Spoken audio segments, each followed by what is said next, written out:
Fala galera, Leandro Cabral aqui e hoje eu vou tratar um assunto que ninguém gosta de falar, mas a gente tem que pensar nisso, né? Para que vai ficar as suas ações, fundos imobiliários, investimentos no exterior quando você morrer?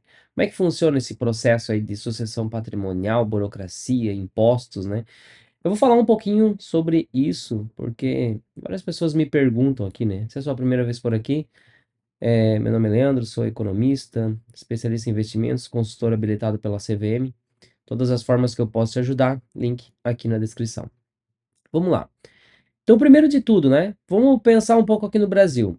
As pessoas perguntam, pô, Leandro, se eu morrer, cara, como é que vai ficar aí as ações que eu tenho no meu nome aí, né? Minha esposa vai conseguir ter acesso, meu marido, meus filhos, como é que vai ficar isso aí? Cara, investimentos na bolsa de valores é um bem como qualquer outro, né? Você tem um carro, você tem uma casa, você tem um imóvel, enfim, qualquer coisa que você tenha aí no seu nome vai para inventário, ou se você fez um testamento, vai ser passado lá via testamento, né? Enfim, tem várias formas de você fazer isso. Aí o ideal é que você, se você não quer que eles façam inventário, porque o inventário é quando você não se prepara para aquilo, né? Você não se programou para fazer sucessão. Então, segue o inventário, segue a lei comum, né? E o advogado só vai fazer o inventário ali, vai fazer a divisão como a lei manda. Agora, se você quer dar prioridade para alguém, né? Tem alguma pessoa que você quer que receba uma parte maior, tal. Então você pode fazer um testamento, por exemplo. Você pode organizar isso aí com um advogado que é especialista em sucessão patrimonial, né? É, E da mesma forma que um veículo vai para inventário, uma casa, alguma coisa assim, as ações também vão, tá? E aí, uma vez que foi para inventário, foi lá destinado para os herdeiros legais, simplesmente vai funcionar como uma transferência de custódia. Não sei se alguns de vocês aqui já devem ter feito transferência de custódia de uma corretora para outra. Então você pega lá, tem as ações na corretora A, preenche o formulário. Antigamente tinha aqui no cartório, né? Agora a B3 está facilitando isso aí, mas você ainda pode fazer via cartório, preenche o formulário lá, entrega para a nova corretora e faz a transferência de custódia. Vai ser a mesma forma, né? Então, por exemplo, imagina que você tem aí, seu pai investe, aí ele tem conta na corretora A e você tem conta na corretora B. E aí ele faleceu, você fez o inventário, as ações vão ser destinadas para você. Com esse documento em mão, você solicita a transferência de custódia para o seu nome. Pronto. Já está agora as ações no seu nome, né? A sua herança legal. Então, isso é para ações, fundos imobiliários, títulos de renda fixa. Tem essa transferência normal, como se fosse qualquer um outro bem, tá? Então, não vai se perder, não vai desaparecer e ninguém mais ter acesso, como tem gente que pensa que isso acontece, tá? É bem tranquilo. É claro, né? Dependendo da situação ali, você vai ter que pagar algum imposto, depende do estado, né? Eu não vou entrar nesses detalhes, porque daí já é mais jurídico, depende aí de um advogado especialista nesse caso para detalhar essa questão, né? Pode variar bastante. Agora, olha só. A gente tem também os investimentos no exterior, né? Por exemplo, stocks, REITs, ETF, as pessoas investem lá. E eu até fiz uma tabelinha aqui mostrando alguns pontos importantes. Lá é um pouquinho mais chata essa parte de sucessão patrimonial. Mas basicamente existe duas formas, né? Existe uma forma de você ter uma conta conjunta lá, que a conta conjunta lá ela dá direito às duas pessoas que estão na conta. Então, eu tenho conta conjunta, por exemplo, no exterior, com a minha esposa, né? Então, por exemplo, se eu faltar, automaticamente meus ativos vão para o nome dela. É claro que pode aí gerar aí alguma questão, é, de vir alguma cobrança de imposto e eu ter que entrar na justiça para tentar essa isenção. Isso, eu já ouvi vários relatos, né, de acontecer esses casos, e o que acontece? Se eu falto, por exemplo, vai para minha esposa porque nós temos conta conjunta. Mas aí, de repente, o governo americano decide, né? A Receita Americana lá decide taxar. E a percentual pode chegar até 40% do patrimônio acumulado, tá? Minha esposa teria que provar que ela também participou do processo de construção desse patrimônio e talvez ela consiga aí isenção metade. Então, cada caso é um caso ali, mas é uma forma de facilitar aí o processo, né, a sucessão patrimonial, ter uma conta conjunta. Se você não tem essa conta conjunta, você vai ter que pagar o imposto, né? Aquele que fica vai ter que pagar o imposto sobre essa herança, que pode chegar até 40% do valor. Só que aí você vai ter que fazer processo de inventário também, lá nos Estados Unidos, né? Aí você vai ter que envolver dois advogados, né? Um advogado brasileiro que vai fazer essa parte burocrática aqui, que vai comunicar com um advogado americano, lá dos Estados Unidos, que vai, os dois em conjunto vão fazer isso, até que o advogado lá dos Estados Unidos vai solicitar a transferência de custódia para o herdeiro legal.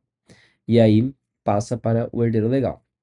Então, já é bem mais burocrático esse processo, por isso que eu sempre recomendo ter conta no exterior com uma conta conjunta, porque daí essa parte de sucessão patrimonial você elimina, né? Sai do que faleceu, fica na conta do, do outro que estava junto na conta. A única questão é que você pode ter o imposto para pagar, mas a burocracia de sucessão, de transferência dos bens, já se resolve, né? Se você não tem conta conjunta, você vai ter esse problema. Você não vai conseguir fazer essa transferência direta, vai precisar envolver os advogados brasileiro, americano, e aí o custo acaba ficando um pouco mais alto, né, para você fazer isso aí, tá? É...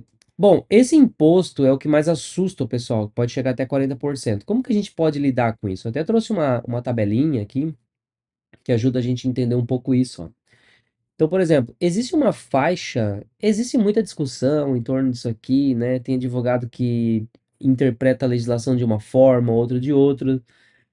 Isso que eu mostro na tela é o que eu vejo como um consenso aí entre os especialistas da área, tá?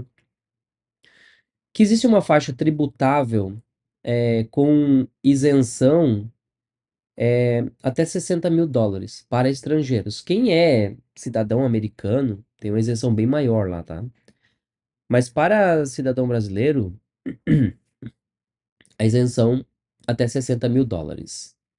A partir dessa isenção, então, pô, 60 mil dólares, se a gente pega aí um dólar a 6, vamos pensar, 360 mil reais, né? Até 360 mil reais, basicamente você não tem é, imposto a pagar lá, né? Sobre sucessão patrimonial, tá? Acima disso, ó, aí até 10 mil dólares, por exemplo, a alíquota vai em 18%. Então imagine assim, você tem 60 mais 10, você tem 70 mil dólares. Então você vai pagar 18% sobre o excedente, que é o 10, né? Que daria um imposto de até aí 1.800 dólares. E aí esse imposto ele vai aumentando, ó, vai aumentando, aumentando, chegando na alíquota máxima em 1 milhão de dólares, que vai dar mais ou menos 6 milhões de reais. 6 milhões de reais você pode ter que pagar até 39%. Então imagina, 6 milhões, a gente bota aí, né, 40% que é o máximo, né? 2 milhões e 400 mil reais em impostos ficariam lá. Então é pesado isso, né? O que que acontece? Qual a solução para a gente se livrar disso aqui? Uma solução é abrir uma offshore, que é uma. Você vai abrir uma holding patrimonial nos Estados Unidos, né? Uma trust, alguma. Vai ter que abrir uma empresa lá.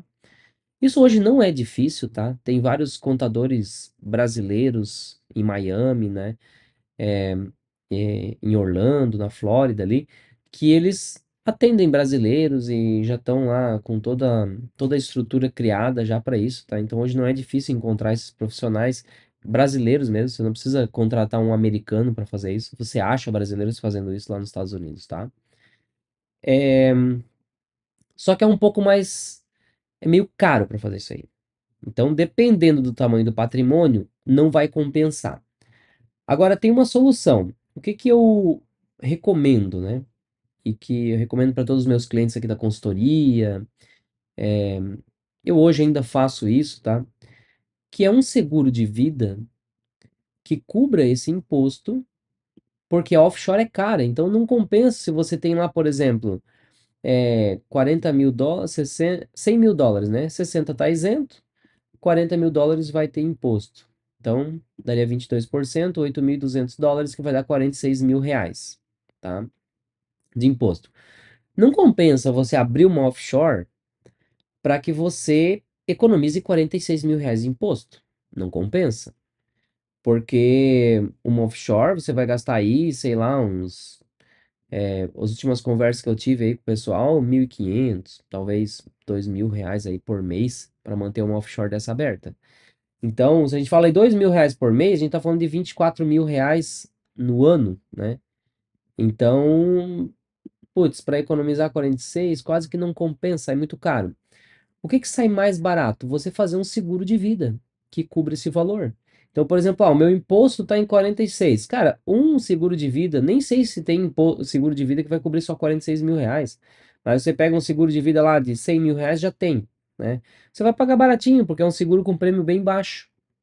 Então, nesse caso aí, pô, a pessoa pode ter até 80.000, mais os 60.000 isento, né? Então, se a gente for pensar que vai dar 80, US$ 140.000, que vai dar, deixa eu converter aqui, 140.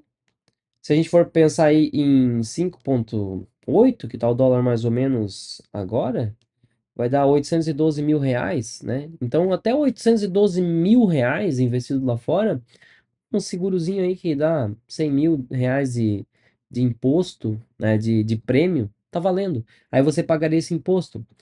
Ah, se você tem lá você que tá me ouvindo aí, você pode ser o dono do patrimônio ou o herdeiro, né? Pô, se você é o herdeiro e de repente você sabe que os seus pais têm investimento lá fora e quando eles faltarem você vai ter que pagar isso, cara, você mesmo pode conversar com eles para fazer um seguro de vida e você paga esse seguro de vida, né? Porque senão você vai ter que tirar esse dinheiro do seu bolso a hora que você for receber essa herança um dia. Então é questão de a família entrar no acordo aí, né? Mas veja que é uma solução bem prática. E aí, quando você vai para um seguro que vai até R$ 1 milhão, né? Começa a ficar um pouco mais salgado o valor do seguro. E aí, mas ainda assim você encontra e provavelmente, um seguro que cobre R$ 2 milhões já é um pouco mais difícil de encontrar. Talvez a Porto Seguro, algumas seguradoras maiores ali vão oferecer um seguro de vida que cobre R$ 2 milhões, mas não são todas, menores não vão fornecer todo esse prêmio. Você vai gastar um pouco mais para pagar um seguro desse. Mas provavelmente ainda esse seguro de vida vai custar menos do que você manter uma empresa, uma offshore aberta nos Estados Unidos. Agora, aqui eu já estou falando de US$ 1 milhão investidos, R$ 6 milhões, né? Agora, você passou disso, você já está lá com R$ 10 milhões, o seguro de vida, ele provavelmente você já não vai achar mais um seguro de vida que cobriria esse imposto todo que será pago lá fora. Só que em contrapartida, um patrimônio de 10 milhões de reais nos Estados Unidos, você já vai estar gerando renda recorrente, retorno suficiente para manter uma offshore aberta sem problema nenhum. Ah, vai ser R$ 2.000 de custo para manter uma offshore aberta. Não tem problema, porque você vai ter renda vindo, né, dos investimentos, dividendos, proventos que você vai recebendo dos ativos que você investe no exterior, que vai pagar essa offshore aberta e vai sobrar dinheiro ainda. Então acaba que já nem compensa mais pagar o seguro de vida. Então, como a gente viu por essa tabela aqui, em média, se você tem menos de US$ 1 milhão investidos nos Estados Unidos, em stocks, REITs, ETFs, bonds, né?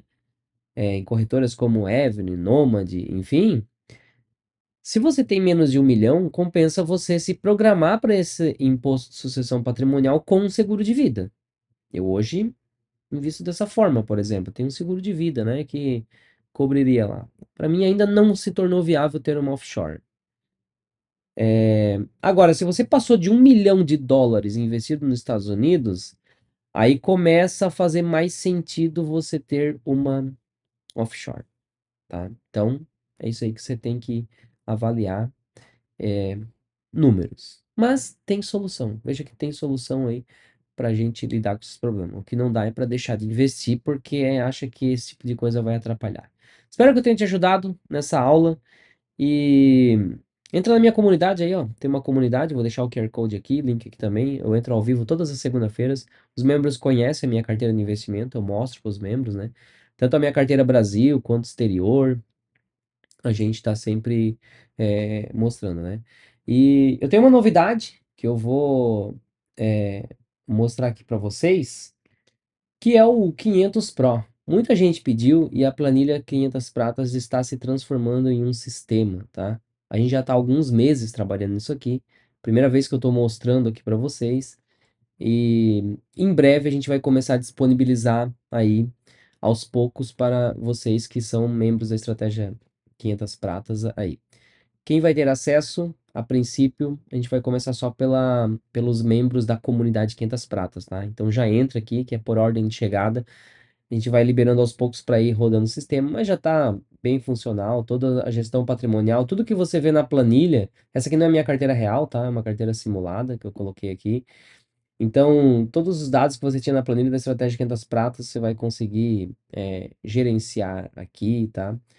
Aí você consegue aí cadastrar patrimônio, por exemplo, aqui, ó, vou cadastrar uma ordem. Então a gente cadastra aqui, se vai ser uma ação, fundo imobiliário, e a planilha vai calculando tudo para você, tá?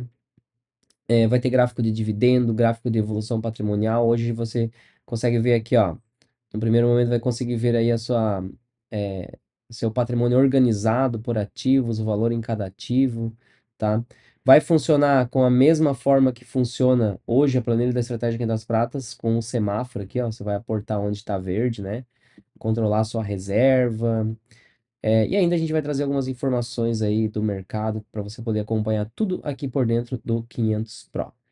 Não está disponível ainda, só estou plantando a sementinha aí, só para vocês saberem que a gente está trabalhando em cima de transformar a planilha da estratégia, que é tão cobiçada por muitos, né? E muitos me pediram, Leandro, vamos transformar num aplicativo, num sistema. O sistema é a versão mais completa, vai ter aplicativo também. No primeiro momento, uma versão um pouco mais simplificada. E quem for membro aqui, ó, da comunidade, a gente vai começar a liberar dos mais antigos para os mais novos, depois que a gente validar os sistemas e não, tá 100% tudo rodando redondinho, todos os membros da comunidade terão acesso ao 500 Pro para gerenciar o seu patrimônio. Te vejo na próxima aula. Fui!